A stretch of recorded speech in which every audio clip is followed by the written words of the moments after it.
जैसा कि आप मेरे स्क्रीन पे देख सकते हैं कि एडिटेरिया ने NCERT foundation test series launch किया है, जिसमें से आज हम लोग फुल टेस्ट जो है वो फर्स्ट वाला जो टेस्ट है सेट ए उसको आज स्टार्ट करने वाले हैं। तो हम लोग क्वेश्चन नंबर 1 से स्टार्ट करते हैं।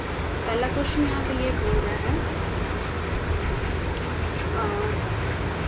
कथक नृत्य भारत के किस भाग से संबंधित है? तो ये उत्तर भारत से संबंधित है। नेक्स्ट क्वेश्चन है कि मेसोलिथिक या मध्य पाषाण युग के संबंध में निम्नलिखित कथनों पर विचार करिए।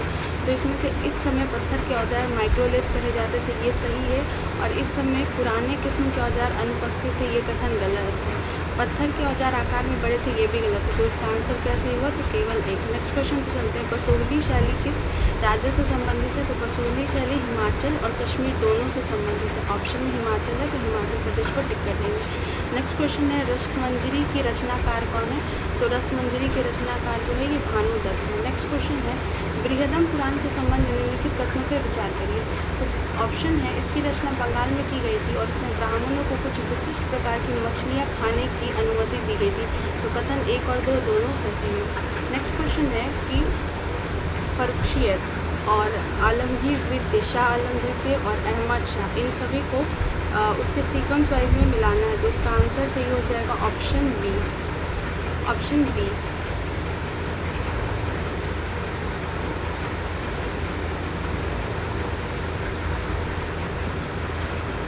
नेक्स्ट क्वेश्चन है हमारा सिख जत्तों और मिसलों की संयुक्त सेना को क्या कहा जाता है? तो इसे कहा जाता है दल खालसा। फिर नेक्स्ट क्वेश्चन है सिखों की राखी व्यवस्था के अंतर्गत उपज का कितना प्रतिशत हिस्सा संरक्षण के लिए लिया जाता था?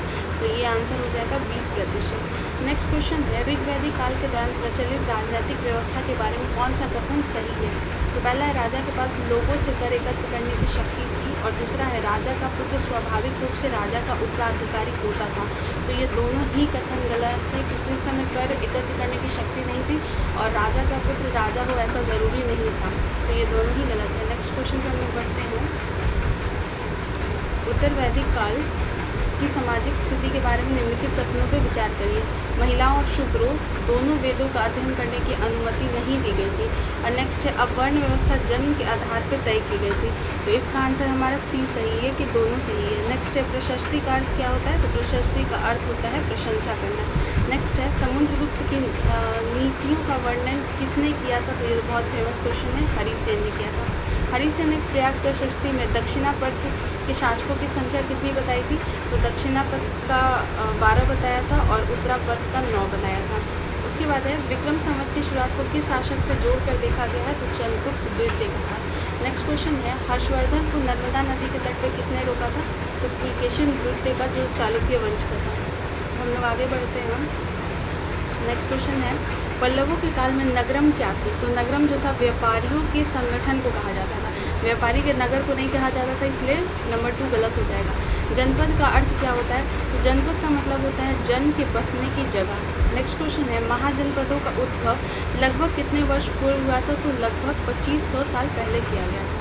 उसके बाद है महाजनपद काल के संबंध में निम्नलिखित कथनों पर विचार करिए। हल के फाल अब लोहे के बनने लगे थे और धान के पौधों का रोपण शुरू हो गया था। तो ये दोनों ही कथन सही है। नेक्स्ट क्वेश्चन है पाणिनि के संबंध में निम्नलिखित कथनों पर चर्चा करिए। उन्होंने संस्कृत और व्याकरण तैयार किया और उन्होंने एक विशेष क्रम में स्वर की रचना की, परंतु व्यंजन को बाद के काल में अन्य विद्वानों द्वारा जोड़ा गया। तो उसमें केवल कथन 1 सही है, दूसरा जो है वो गलत है। आगे हम लोग बढ़ते हैं। वज्जी संघ का वर्णन किस पुस्तक में मिलता है? तो ये मिलता है दीघ निकाय में। पूरी उड़ीसा में जगन्नाथ मंदिर किस वंश के द्वारा बनाया गया? तो ये बनाया गया है गंग वंश के द्वारा। खारवेल आपको नहीं मानना है। नेक्स्ट है अकबर ने बंगाल को किस वर्ष जीता था? तो 1586 में जीता था। नेक्स्ट क्वेश्चन है दक्षिण भारतीय भक्ति संतों के बारे में कौन सा कथन सही है? तो नैनार शिव के भक्त थे, ये कथन तो सही है। अलवार वैष्णव भक्त थे, ये भी सही है। ये संत केवल अस्पर्श समझे जाने वाले पुलैया और पनार जातियों के लोग थे। तो यहाँ केवल वर्ड का यूज़ किया गया है, जो कि गलत है। और भी जातियाँ इसमें शामिल थी, इसलिए कथन 1 और 2 केवल सही हो जाएगा। नेक्स्ट क्वेश्चन पे हम लोग आगे बढ़ते हैं। हमारा नेक्स्ट क्वेश्चन है पुहार पांड्यों का बंदरगाह था और दूसरा है मदुरै चोलों का बंदरगाह था। तो ये दोनों ही कथन गलत है। क्यों गलत है? क्योंकि पुहार जो था वो चोलों का था। पुहार चोलों के लिए था और पांडे जो था वो मदुरै के लिए था, इसलिए कथन दोनों ही गलत है, इसलिए इसका आंसर हो जाएगा उपयुक्त में से कोई नहीं। नेक्स्ट है दार्शनिक शंकर के बारे में निम्नलिखित कथनों पर विचार करिए। तो शंकर का जन्म 8वीं शताब्दी में तमिलनाडु में हुआ था, पहला ही कथन गलत है। इनका जन्म कहाँ हुआ था? तो इनका जन्म हुआ था केरल में। ठीक है। नेक्स्ट है कि अद्वैतवाद के समर्थक थे, ये कथन सही है। नेक्स्ट है इन्होंने जगत को मिथ्या या माया कहा, तो ये भी सही है। और नेक्स्ट है मोक्ष प्राप्ति के लिए ज्ञान के मार्ग को अपनाने का उपदेश दिया, तो ये भी सही है। अगर आप फर्स्ट पे ही जाएंगे तो ऑप्शन आप एलिमिनेट करके देख सकते हैं, तो एक गलत है, 2, 3 और 4 सही है, तो ऑप्शन बी करेक्ट होगा। नेक्स्ट है वीर शैव आंदोलन किस क्षेत्र में शुरू किया गया था? तो वीर शैव जो है ये मुख्यतः कर्नाटक में शुरू किया गया था और मुख्यतः ये ब्राह्मणवाद के खिलाफ था। उसके बाद हम लोग आगे बढ़ते हैं। महात्मा गांधी का प्रिय भजन वैष्णव जन तो तेने का ये पीर पराई जाने रे किसने लिखा है? तो ये लिखा है नरसिंह मेहता ने। उसके बाद है प्रारंभ में नाथ पंथ भारत के किस क्षेत्र में लोकप्रिय हुआ था? तो ये उत्तरी क्षेत्र में लोकप्रिय हुआ था। मीराबाई किसकी अनुयायी थी? तो मीराबाई रविदास की अनुयायी थी। नेक्स्ट क्वेश्चन है चोल काल में करों के संबंध में निम्नलिखित कथनों पर विचार करिए। तो बेटी एक प्रकार का कर था जिसे नगद में संग्रहित किया जाता था, ये कथन गलत है। नेक्स्ट है कदमई एक भू राजस्व है, तो ये सही है, तो इसका आंसर हो जाएगा केवल 2। अब बेटी क्यों गलत है? तो बेटी क्या था? तो बेटी एक तरह का मजदूरी थी जो जबरन कराई जाती थी, इसलिए पहला गलत है। और दूसरा सही है कि कदमई एक भू राजस्व थी। नेक्स्ट क्वेश्चन है कबीर का जन्म किस परिवार में हुआ था? बचपन में अगर आपने कबीर की कहानियाँ पढ़ी हैं तो उसमें आपने पढ़ा हुआ कि कबीर का जन्म एक जुलाहा परिवार में हुआ था। नेक्स्ट हम लोग आगे बढ़ते हैं। लंगर व्यवस्था की शुरुआत पूछा है, परमानेंट किसने किया था? ये नहीं पूछा है, शुरुआत किसने की थी? तो इसका आंसर हो जाएगा गुरु नानक ने किया था। उसके बाद नेक्स्ट हम लोग आगे बढ़ते हैं। संस्कृत व्याकरण की रचना किसने की थी? तो ये तो बहुत फेमस क्वेश्चन है, पाणिनि ने की थी। स्वामी महावीर ने अपनी शिक्षा किस भाषा में दी थी? यहाँ महावीर के बारे में पूछा गया, तो महावीर ने अपनी शिक्षा दी थी प्राकृत भाषा में। अगर बुद्ध के बारे में पूछा जाता तो पाली भाषा होता। जैन धर्म के संदर्भ में निम्नलिखित कथनों पर विचार करिए। मुख्यतः जैन व्यापारियों ने जैन धर्म का समर्थन किया था। और नेक्स्ट क्वेश्चन है हमारा साधारणतः किसान वर्ग के लोगों ने जैन धर्म को नहीं स्वीकार किया था, तो इसमें कौन सा सही हो जाएगा? तो इसका आंसर हो जाएगा 1 और 2 दोनों, क्योंकि आप देखेंगे मुख्यतः गुजरात के साइड जो व्यापारी अभी भी देखेंगे तो गुजराती वर्ग ने जैन धर्म को अपनाया था, लेकिन किसान वर्ग ने जैन धर्म को नहीं अपनाया था, क्योंकि किसानों का मेन काम ही होता है खेत में हल चलाना, और उस वक्त किसी जीव की हत्या हो जाएगी तो ये जैन धर्म के विरुद्ध था। इस कारण अगर हम देखें तो कथन 1 और 2 दोनों सही है। उसके बाद नेक्स्ट है संघ में रहने वाले बौद्ध भिक्षु के लिए बनाए गए नियम या संकलन क्या कहे जाते थे? तो ये कहे जाते थे नियम, और संकलन के बारे में पूछा गया तो ये हो जाएगा विनय पिटक। नेक्स्ट हम लोग आगे बढ़ते हैं। निम्नलिखित में से कौन सा कथन बौद्ध संघ के संदर्भ में सही नहीं है? ये आपसे पूछा है कि सही नहीं है।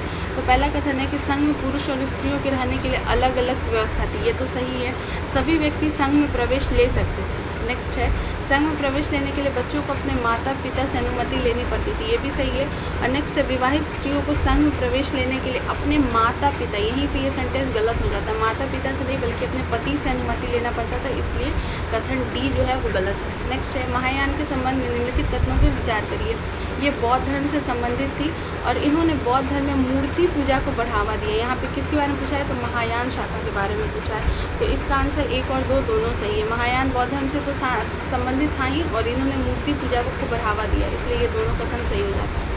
नेक्स्ट है हमारा बोधिसत्व के संबंध में निम्नलिखित कथनों पर विचार करिए। ये ज्ञान प्राप्ति के पश्चात एकांतवास में रहना पसंद करते थे। दूसरा ऑप्शन है बोधिसत्व की पूजा काफ़ी लोकप्रिय थी। और तीसरा है वे भारत के बाहर जापान, चीन और दक्षिण कोरिया में भी काफ़ी लोकप्रिय हुए। तो इसका कौन सा आंसर सही हो जाएगा? तो इसका आंसर सही होगा 2 और 3, यानी कि वे ज्ञान प्राप्ति के बाद पश्चात एकांतवास में रहना पसंद करते थे, ये गलत था। बोधिसत्व की पूजा लोकप्रिय थी और ये भारत के बाहर भी फैला, तो ये दोनों कथन सही है। नेक्स्ट है भारत की यात्रा पे आए निम्नलिखित चीनी बौद्ध यात्रियों का आपको कालक्रम बताना है, तो इसका ऑप्शन हो जाएगा ऑप्शन बी सही है। पहले फाहियान आया था, उसके बाद वेन्सांग और उसके बाद इत्सिंग आया था। हम लोग आगे बढ़ते हैं क्वेश्चन नंबर 44 के पास। क्वेश्चन नंबर 44 में बोल रहा है कि चंद्रगुप्त मौर्य के दरबार में जो पश्चिम एशिया के यूनानी राजा सेल्यूकस निकेटर का राजदूत था उसका नाम क्या था? ये तो बहुत इजी क्वेश्चन है, तो इसका नाम क्या था? तो इसका नाम था मेगास्थनीज। ये तो इजी क्वेश्चन है, मेगास्थनीज नाम था। निम्नलिखित में से कौन भारत में विदेशी आक्रमण का सही क्रम पूछा गया है?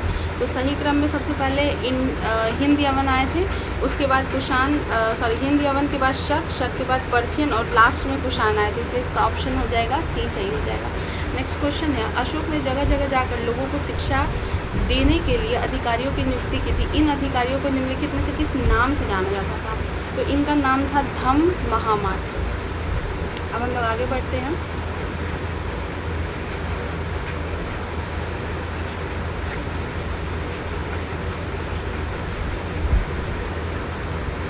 नेक्स्ट क्वेश्चन नंबर 47 है, अशोक के संबंध में निम्नलिखित कथनों पर विचार करिए।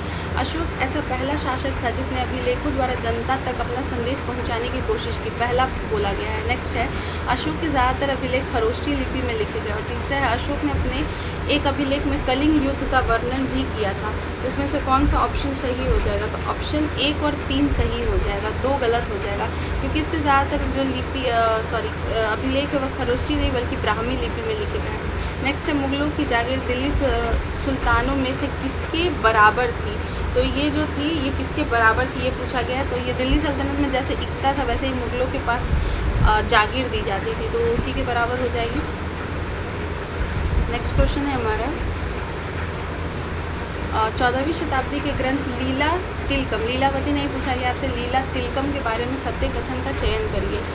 पहला ऑप्शन बोल रहा है कि यह केरल में मलयालम में लिखी गई एक पहली साहित्यिक पुस्तक है जो व्याकरण और काव्य से संबंधित है। और दूसरा है, इस पुस्तक की रचना केवल संस्कृत भाषा में की गई थी। तो इसका आंसर उपयुक्त में से कोई नहीं होगा। नेक्स्ट है, निम्नलिखित में से किस स्थानों पर अशोक के शिलालेख प्राप्त हुए हैं? तो अशोक के शिलालेख बहुत सारे स्थानों से प्राप्त हुए थे, जिसमें कि कांधार, ब्रह्मगिरी, जौगढ़, गिरनार, लुम्बिनी। तो उपयुक्त में से सभी कथन सही है। नेक्स्ट क्वेश्चन है, अशोक ने धम्म के विचारों को प्रसारित करने के लिए अपने राजदूत को कहाँ कहाँ भेजा था? तो श्रीलंका तो अपने बेटे बेटियों को भेजा था, और इसके अलावा सीरिया और मिस्र भी भेजा गया था। तो उपरोक्त में से सभी इसका आंसर सही हो जाएगा। हम लोग आगे बढ़ते हैं। मौर्य साम्राज्य में अक्सर राजकुमारों को कौन सा पद दिया जाता था? तो राजकुमारों के बारे में पूछा गया कि उन्हें कौन सा पद दिया जाता है? उन्हें राज्यपाल या गवर्नर बनाया जाता है। भारत को उपमहाद्वीप क्यों कहा जाता है, या कहा जाने का कारण क्या है? तो यहाँ पे ऑप्शंस दिया है कि बड़े आकार होने के कारण, या समुद्री पहाड़ों या पर्वतों से बटे होने के कारण। तो इसका आंसर 1 और 2 दोनों सही है, दोनों ही कारण है जिसके कारण इसको उपमहाद्वीप कहा जाता है। नेक्स्ट है, महाजनपद काल में अनाज रखने के लिए किस पात्र का उपयोग किया जाता था? अनाज रखने के लिए पूछा गया है, तो अनाज रखने के लिए चित्रित धूसर मृतभांड का इस्तेमाल किया जाता था। हम लोग आगे बढ़ते हैं। पांडुलिपियों का क्या महत्व है? तो पांडुलिपियों का महत्व होता था प्राचीन ज्ञान विज्ञान की बातों की चर्चा, ये सही है। राजाओं के जीवन के बारे में चर्चा, ये भी सही है। धार्मिक मान्यता व व्यवहारों की चर्चा, ये भी सही है। और स्तंभ लेखों के बारे में, तो इसमें से ऑप्शन डी चारों सही है। नेक्स्ट क्वेश्चन है, निम्नलिखित में से कौन कुषाणों की राजधानी रही थी? ये पूछा गया। तो कुषाणों की राजधानी मथुरा रह चुकी थी, तो ये सही हो जाएगा। नेक्स्ट है, अरिकामेडु प्राचीन पंथ निम्नलिखित में से कहाँ स्थित था? तो अरिकामेडु जो था ये स्थित था पुडुचेरी में। नेक्स्ट है, जातक कथाओं का संकलन निम्नलिखित में से किसके द्वारा किया गया था? जातक कथा के बारे में पूछा गया है, तो ये बौद्ध अनुयायियों द्वारा किया जाता था। नेक्स्ट है, दक्षिण भारत तमिल क्षेत्र में बड़ी भूस्वामियों को क्या कहा जाता था? तो बेल्ला कहा जाता था। हम लोग आगे बढ़ते हैं हमारे नेक्स्ट क्वेश्चन पे। नेक्स्ट क्वेश्चन है, अफगानिस्तान से प्राप्त होने वाले कंधार अभिलेख के संबंध में निम्नलिखित कथनों पे विचार कीजिए। अभिलेख पे अशोक शासक का आदेश उत्कीर्ण करवाया गया था। और नेक्स्ट है, इसे ब्राह्मी लिपि में लिखा गया था। तो इसका आंसर सही हो जाएगा ऑप्शन ए। केवल ये सही है कि अभिलेख पे अशोक शासक का आदेश उत्कीर्ण करवाया गया था। नेक्स्ट क्वेश्चन है, पुरातात्विक स्रोतों के संबंध में निम्नलिखित में से कौन सी चीज़ें शामिल की जाती है? तो इनमें से सभी को शामिल किया जाता है, जैसे अभिलेख, जानवर की हड्डी, औजार, मिट्टी के बर्तन, धातु, आभूषण, इन सभी को शामिल किया जाता है। तो हम लोग आगे बढ़ते हैं। प्रारंभिक मानव आखेटक खाद्य संग्राहक के रूप में एक जगह से दूसरे जगह क्यों घूमते थे? यानी कि घुमंतु जैसा जीवन क्यों जीते थे? तो पहला ऑप्शन है, एक जगह रुकने के कारण वहाँ के फल, वृक्ष और जानवरों को खाकर समाप्त कर देते थे, ये तो सही है। उसके बाद शिकार ढूंढने के लिए, मवेशी का चारा ढूंढने के लिए, मौसम बदलने, तो देखा जाए तो सारा ऑप्शन सही है, इसलिए ऑप्शन डी सही होगा। नेक्स्ट है, आहत सिक्कों के संदर्भ में निम्नलिखित कथनों पर विचार करिए। आहत सिक्के सामान्यतः आयताकार, वर्गाकार और गोलाकार 3 तरह की आकृतियाँ दी गई हैं और आहत सिक्कों को सामान्यतः ढाल कर बनाया जाता था। और नेक्स्ट है, ये सिक्के चांदी या तांबे के हो सकते थे। ठीक है, तो यहाँ पे आप ध्यान से देखेंगे तो क्वेश्चन में ये बोला गया है कि इसमें से कौन सा गलत है। तो गलत यही है कि आहत सिक्कों को ढाल कर नहीं बनाया जाता था। आहत सिक्के कभी भी ढाल कर बनाए ही नहीं जाते थे, तो ये साफ साफ ये गलत है। बाकी इसका जो आकार था वो तीनों तरह का होता था और ये चांदी या तांबे के हो सकते थे। नेक्स्ट है, मथुरा के अभिलेखों में से निम्न में से किसका उल्लेख मिलता है। तो मथुरा के जो अभिलेख मिले हैं उसमें से उपरोक्त में से सभी का उल्लेख मिलता है, जिसमें सुनार का, लोहार या बुनकर का, टोकरी एवं माला बनाने वालों का। तो इनमें से उपरोक्त में से सभी आंसर सही हो जाएगा। नेक्स्ट हम लोग आगे बढ़ते हैं। समकालीन व्यापार के संदर्भ में निम्नलिखित में से कौन सा कथन सही नहीं पूछा गया है। तो पहला ऑप्शन है, व्यापारी सामानों को ले जाने के लिए केवल समुद्री मार्गों का प्रयोग करते थे। दक्षिण भारत सोना, मसाला, खासतौर पर काली मिर्च और कीमती पत्थरों के लिए प्रसिद्ध था। नेक्स्ट है, दक्षिण भारत रोम से व्यापार के प्रमाण स्वरूप अनेक रोमन सिक्के मिले और इनमें से कोई नहीं। और यहाँ पे आपसे पूछा है कि सही नहीं है, तो इसका ए ऑप्शन सही नहीं है कि व्यापारी सामानों को ले जाने के लिए केवल समुद्री मार्ग का उपयोग करते थे, ये गलत था। स्थलीय मार्ग का भी उपयोग किया करते थे, इसलिए ऑप्शन ए गलत हो जाएगा। नेक्स्ट है, बुद्ध की जीवनी, बुद्ध चरित्र निम्नलिखित में से के रचनाकार कौन थे, ये पूछा गया आपसे। तो इसके रचनाकार अश्वघोष थे। नेक्स्ट है, बौद्ध धर्म के प्रसार के संदर्भ में निम्नलिखित कथनों पर विचार करिए। बौद्ध धर्म दक्षिण पूर्व की ओर श्रीलंका, म्यांमार, थाईलैंड और इंडोनेशिया सहित दक्षिण पूर्व एशिया के अनेक भागों में फैला। इस क्षेत्र में थेरवाद नामक बौद्ध धर्म का आरंभिक रूप कहीं ज़्यादा प्रचलित हुआ। तो इसमें से ऑप्शन ए और दो दोनों सही है, क्योंकि थेरवाद जो है मुख्यतः दक्षिण एशिया में ही ज़्यादा फैला था। नेक्स्ट है, प्रायः स्तूपों के चारों ओर परिक्रमा करने के लिए एक वृत्ताकार पथ होता था, उसे क्या कहा जाता है। तो प्रदक्षिणा पथ कहा जाता है। बौद्धाक्षिणा नहीं कहा जाता है, इसका आंसर प्रदक्षिणा होगा। नेक्स्ट है, प्रारंभिक मानव निम्न में से किस आधार पर पौधों और जानवरों का चयन करते थे। किस आधार पर उनका चयन किया जाता था। तो उनका चयन किया जाता था 1, 2 और 3, यानी जिनके बीमार होने की संभावना कम होती थी, क्योंकि हम लोग पुराने ज़माने में जो इंसान थे वो जानवरों को पालते ही थे इसी कारण, ताकि उनसे काम लिया जाए। अगर वो बार बार बीमार होंगे तो फिर उनसे काम नहीं लिया जा सकता, इसलिए बीमार होने की संभावना कम हो, बड़े दाने और मजबूत डंठल वाले पौधे होने चाहिए और अहिंसक जानवर होने चाहिए। तो ये तीनों ऑप्शन सही हो जाएगा। चोलों का महत्वपूर्ण पंतन कौन सा था। तो अभी जस्ट ये क्वेश्चन ऊपर में आया था और हमने इसे डिस्कस भी किया था कि उनका जो चोलों का प्रमुख बंदरगाह वो बुहार या कावेरी पट्टनम था। नेक्स्ट है, बुर्ज होम के आवास के संदर्भ में निम्नलिखित कथनों पर विचार करिए। पहला ऑप्शन है, बुर्ज होम में लोग गड्ढे के नीचे घर बनाते थे। और दूसरा ऑप्शन है, पुरातत्वविदों को झोपड़ी के अंदर और बाहर दोनों ही स्थानों पर आग जलाने के सबूत मिले हैं। तो इसका आंसर 1 और 2 दोनों सही है। नेक्स्ट क्वेश्चन पे हम लोग आगे बढ़ते हैं। नेक्स्ट क्वेश्चन है,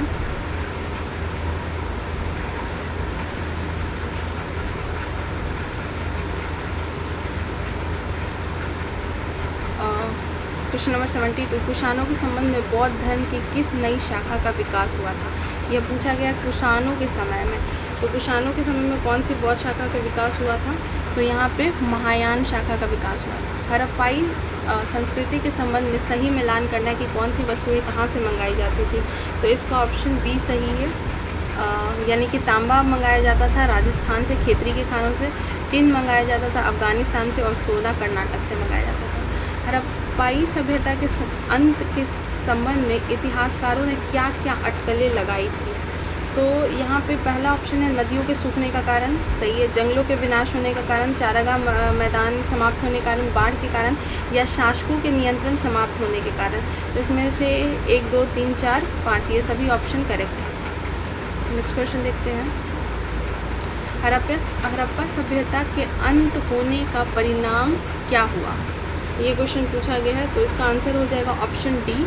इसमें भी है, हड़प्पाई नगरों को लोगों ने छोड़ दिया, मुहर, लेखन और बाटों का प्रयोग बंद हो गया, कच्चे माल का आयात घट गया और नए बस्तियों की संख्या बढ़ने लगी। तो ऑप्शन डी चारों सही हो जाएगा। नेक्स्ट है, सिल्क रूट पे नियंत्रण करने वाले शासकों में सबसे प्रसिद्ध कौन था। तो कुषाण। नेक्स्ट है, अश्वघोष जिसने बुद्ध की जीवनी लिखी किसके दरबार में थे। तो अश्वघोष किसके दरबार में थे। तो ये कनिष्क के दरबार में थे। नेक्स्ट है रोमन साम्राज्य में भारत की किस वस्तु की मांग सबसे अधिक थी? तो रोमन साम्राज्य में सबसे ज़्यादा काली मिर्च की मांग की गई थी। क्वेश्चन नंबर 79, पुलकेशिन के बारे में निम्नलिखित में से कौन सा कथन सही नहीं है, ये पूछा गया है।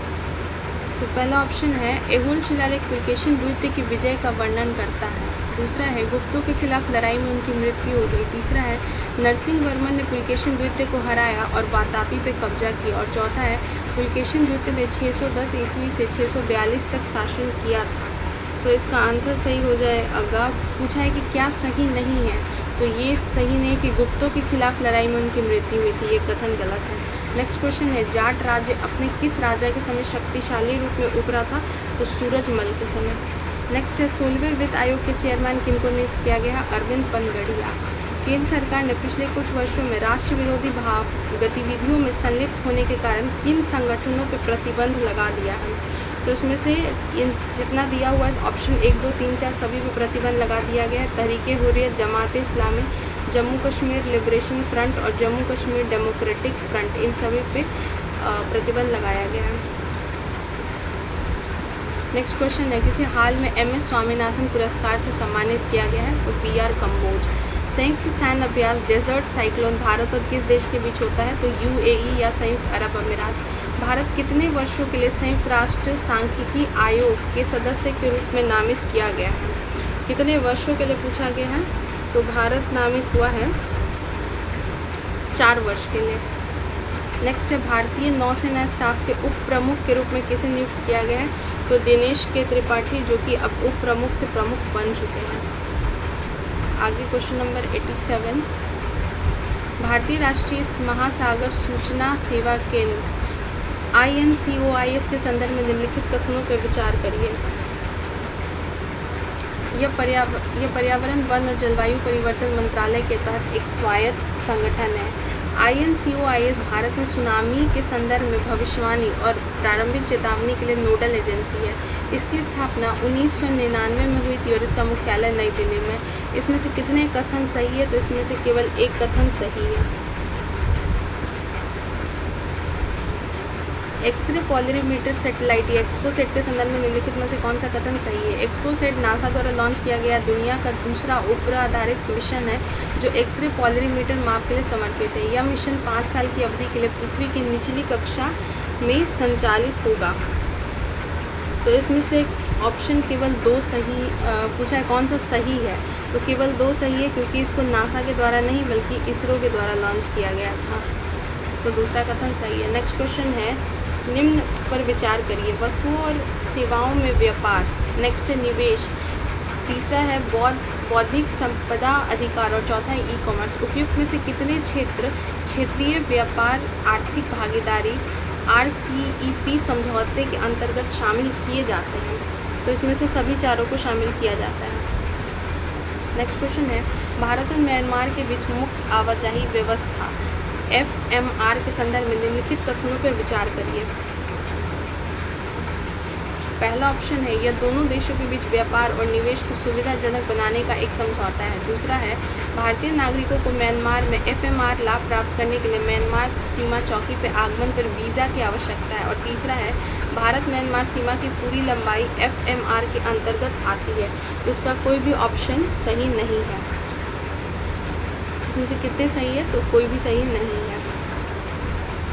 नेक्स्ट है वस्तु और सेवा कर GST के संदर्भ में निम्नलिखित कथनों पर विचार करिए। GST में निर्यातक अपने उत्पाद पर कर का भुगतान नहीं करते हैं, लेकिन वे अपने इनपुट पर भुगतान किए गए पर रिफंड के हकदार है।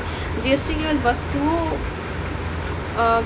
केवल वस्तुओं के निर्माण और बिक्री पर लगाया जाता है और GST व्यवस्था के तहत वस्तुओं और सेवाओं को केवल उनकी आवश्यकता प्रकृति के आधार पर विभिन्न स्लैब में वर्गीकृत किया जाता है। उसमें पूछा गया तो कितने ऑप्शन सही है? तो इसमें केवल एक ऑप्शन सही है जो कि है पहला, बाकी ये दोनों गलत है क्योंकि ये सिर्फ वस्तु की बिक्री पे नहीं बल्कि सर्विस पे भी लगाया जाता है और ये भी गलत है। नेक्स्ट हम लोग आगे बढ़ते हैं। निम्नलिखित में से कौन सा अंतर्राष्ट्रीय संगठन वैश्विक जलवायु आदेश GNO का अनुपालन सुनिश्चित करने के लिए परमाणु गतिविधियों की निगरानी और विनिमय में महत्वपूर्ण भूमिका निभाता है? तो उस संगठन का नाम पूछा गया। तो उस संगठन का नाम है अंतर्राष्ट्रीय परमाणु ऊर्जा एजेंसी IAEA।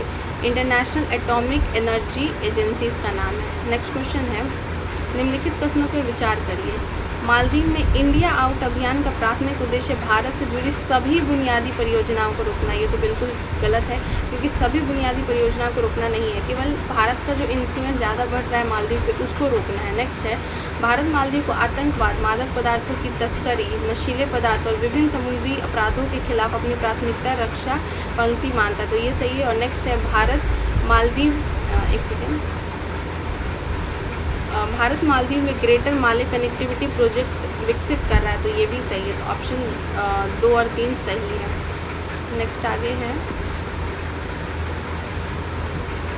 भारत और पाकिस्तान ने हाल ही में एक द्विपक्षीय समझौते के तहत परमाणु प्रतिष्ठानों की सूची का आदान प्रदान किया। कंट्री कौन कौन है? तो भारत और पाकिस्तान। इस संधि के संदर्भ में निम्नलिखित कथनों पर विचार करिए। परमाणु प्रतिष्ठानों की सूची में आदान प्रदान का प्राथमिक उद्देश्य परमाणु हथियारों के परीक्षण को सुविधाजनक बनाना, ये तो वैसे ही गलत है। नेक्स्ट है, इस समझौते का उद्देश्य दोनों देशों के बीच आर्थिक व्यापार को बढ़ावा देना, तो ये भी गलत है। तो इसका आंसर हो जाएगा ना तो 1 ना तो 2। उसके बाद नेक्स्ट क्वेश्चन है, हाल ही में किस राज्य में हर जिले में ड्रोन पुलिस यूनिट की स्थापना होगी? अभी हुआ नहीं है लेकिन होगी, तो ये बिहार में किया जाएगा। नेक्स्ट है, नेपाल में आयोजित Indo Nepal international tennis ball championship में किसने खिताब पे कब्जा जमाया है? तो बिहार ने। नेक्स्ट क्वेश्चन है, मिशन इन्वेस्टिगेशन एट 75 किस राज्य सरकार द्वारा लॉन्च किया गया, जिसका उद्देश्य है 75 दिनों में FIR की जांच पूरी करना, तो ये भी बिहार के द्वारा लॉन्च किया गया है। नेक्स्ट क्वेश्चन है, सड़क हादसे में 2022 में बिहार का कौन सा स्थान है? 22 का डेटा पूछा है, तो इसमें 13वां स्थान था। केंद्र सरकार ने पृथ्वी विज्ञान योजना के लिए कितने करोड़ रुपए का आवंटन किया है? तो 4797 करोड़ रुपए। उसके बाद है, भारत का पहला पनडुब्बी पर्यटन किस राज्य में शुरू किया जाएगा? तो ये उड़ीसा में किया जाएगा, जो कि द्वारका समुद्र के नीचे जो नगरी थी उसके पर्यटन के लिए, और इसको मझगांव डॉक लिमिटेड द्वारा अभी विकसित करने की योजना बनाई जा रही है। तो ये हमारा एडुटेरिया का फर्स्ट टेस्ट का सेशन था। Please like subscribe my channel. Thank you.